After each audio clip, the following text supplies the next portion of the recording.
엔비디아 RTX 5060 Ti가 순조로운 판매를 시작한 가운데 8GB 모델 판매량이 저조한 것으로 나타났습니다. 독일 매체 3D 센터는 독일 하드웨어 판매 사이트인 마인드 팩토리에 RTX 5060 Ti 판매 데이터를 공개했습니다. 이에 따르면 RTX 5060 Ti 16GB 모델의 경우 105대 이상이 판매됐다고 합니다. 참고로 마인드 팩토리는 현재 파산 절차를 밟고 있어서 확보한 글카 물량이 많지 않았을 것으로 보이며, 이에 실제로 최근 글카 판매량이 반토막 나기도 했는데요. 그걸 고려하면 꽤 준수한 판매량으로 보입니다. 하지만 RTX 5060 Ti 8GB 모델의 경우 판매량 자체가 보고되지 않았다고 하는데, 비디오 카즈는 이를 5대 미만의 판매량이거나 의도적으로 자료를 숨겼을 것이라고 주장했습니다. 또 이런 시장 분위기를 고려했을 때 AMD RX 9060 XT 8GB 모델도 소비자들에게 외면받을 수 있지만 낮은 가격으로 극복할 가능성이 있다고도 전했습니다. 참고로 엔비디아와 제조사들은 5060 Ti 8GB 모델을 리뷰어들에게 의도적으로 제공하지 않았고, 이에 따라 리뷰 엠바고가 해제됐음에도 관련 기사가 거의 나오지 않고 있었는데요. 역시 중국에서 5060 Ti 8GB 모델과 16GB 모델을 비교 분석한 리뷰 영상이 등장해버렸습니다. 빌리빌리의 탄소 기반 과학기술 연구소라는 채널은 ASUS RTX 5060 Ti 8 16GB 트리플 팬 모델을 테스트했고, 그 결과 대부분의 합성 벤치마크에서는 VRAM이 큰 영향을 미치지 않음을 확인했습니다. 3D마크 파이어 스트라이크와 타임스파이 점수 모두 거의 동일한 수치를 기록했는데요. 오히려 8GB 모델이 살짝 앞서는 경우가 많았습니다. 타임스파이 기준 두 제품 모두 RTX 4060 Ti보다 18% 빠르고 4070 대비는 12에서 14% 느린 것으로 나타났습니다. 실제 게임 벤치마크 테스트에서도 두 제품 차이는 거의 없었습니다. 다만 호라이즌 제로 던만 RTX 5060 Ti 16GB 모델이 8GB 모델 대비 16에서 28% 더 좋은 성능을 보였습니다. 고해상도로 DLSS4 및 MFG를 사용하는 경우 역시 VRAM 용량 차이에 따라 성능이 좌우됐습니다. 3D마크 DLSS4 벤치 테스트에서 4K 기준으로 16GB 모델이 8GB보다 10% 앞섰고, 사이버펑크 2077 1440p 해상도 기준 DLSS4와 4배 MFG 사용 시 RTX 5060 Ti 16GB 모델이 8GB 모델보다 22.8% 높은 수치를 나타냈습니다. 다만 이는 워낙 기본 프레임 자체가 낮아서 MFG 체감 프레임은 수치만큼 느껴지진 않을 것 같습니다. 일단 RTX 5060 Ti가 3070 Ti에 DLSS4 기능을 끼얹었다는 것이 주 평가인데, 이런 경우 DLSS4 기능을 제대로 활용하기 힘든 8GB 모델은 역시나 별 가치가 없다고 판단해야겠네요. 한편 엔비디아 글카 이용자들에게 오랜만에 좋은 소식이 등장했습니다. RTX 5060 Ti 시리즈와 함께 배포된 게임레디 드라이버 576.02가 RTX 50 시리즈의 여러 치명적 이슈 해결뿐만 아니라 성능까지 향상시켜준다고 합니다. 유니코스 하드웨어는 해당 드라이버에서 RTX 50 시리즈의 성능이 4에서 7% 향상됐다고 밝혔는데요. 엔비디아 서브레딧에 올라온 글에 따르면 한 MSI RTX 5080 뱅가드 SoC 모델 사용자는 3D마크 스틸노마드 1440p 테스트에서 드라이버 업데이트 전 8832점을 기록했고, 드라이버 업데이트 이후에는 9215점을 기록했다고 밝혔습니다.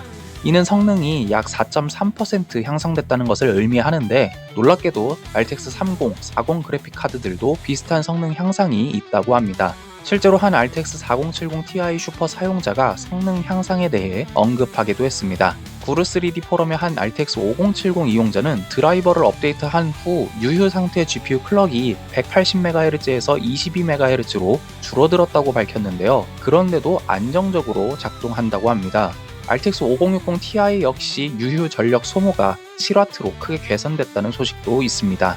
인건이란 유튜버가 올린 영상에 따르면 9800X3D와 RTX 5080 조합에서 게임 마블 라이벌즈 플레이 시 최신 드라이버에서 150프레임/세컨 이상을 달성했고, 이는 이전 드라이버 대비 10프레임/세컨 7% 넘게 상승한 것이었습니다. 아직까지 해외에선 해당 드라이버의 불안정한 현상은 보고되지 않았기 때문에 이번에야말로 엔비디아가 정식 드라이버를 출시했다고 봐도 될 것 같습니다.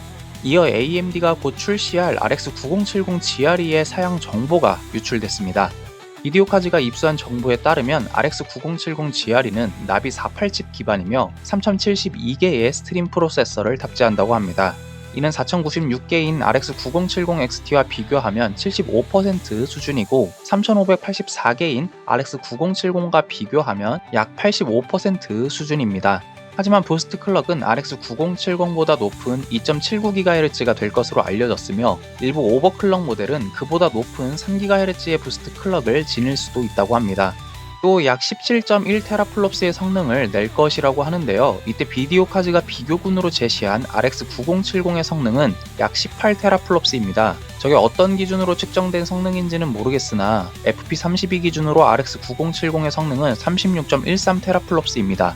이걸 놓고 보면 RX 9070 GRE도 FP32 기준으로는 34TFLOPS 정도가 되지 않을까 싶습니다. RX 9070 GRE는 RX 9070 XT나 기본 모델과 달리 192비트 메모리 버스를 사용하게 되며 VRAM은 GDDR6 12GB가 탑재된다고 합니다. 메모리 속도도 18GBps로 2GBps 느립니다. 이에 따라 메모리 대역폭은 RX 9070 XT 대비 약 33% 낮은 432GB/s이 될 예정입니다. RX 9070 GRE는 RX 9070 기본 모델과 RX 9060 XT 사이를 메우는 제품이 될 것이고 출시 시기는 올해 2분기로 예상되고 있습니다. 다만 레퍼런스 모델은 역시 없을 듯 합니다. 다음으로 AMD로 AI 작업하시는 분들이 좋아할 만한 소식인데요. 최근 스테이블 디퓨전이 AMD의 최적화된 모델을 출시해 최대 3.3배의 성능 향상을 이뤘다고 합니다. 스테이블 디퓨전의 개발사 스테빌리티 AI는 AMD 라이젠과 라데온 제품군에서 이전 모델 대비 최대 3.3배 빠른 속도로 실행되는 ONNX 최적화 모델을 출시했습니다. 이는 허깅페이스에서 언더바 AMD GPU 전미사가 붙은 스테이블 디퓨전 모델을 다운받아 이용할 수 있으며 AMD와 텐서 스택 AI가 공동 개발한 어뮤즈 3.0을 통해서도 이용할 수 있습니다. 마지막으로 닌텐도 스위치 2가 전용 독 출력 시 VRR을 지원하지 않을 수도 있다고 합니다.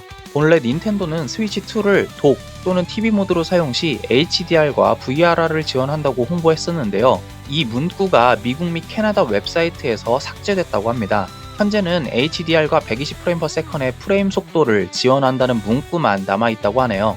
이 부분에 대한 닌텐도 측의 입장은 아직 확인되지 않았습니다. 여기까지 IT주의 이주였습니다.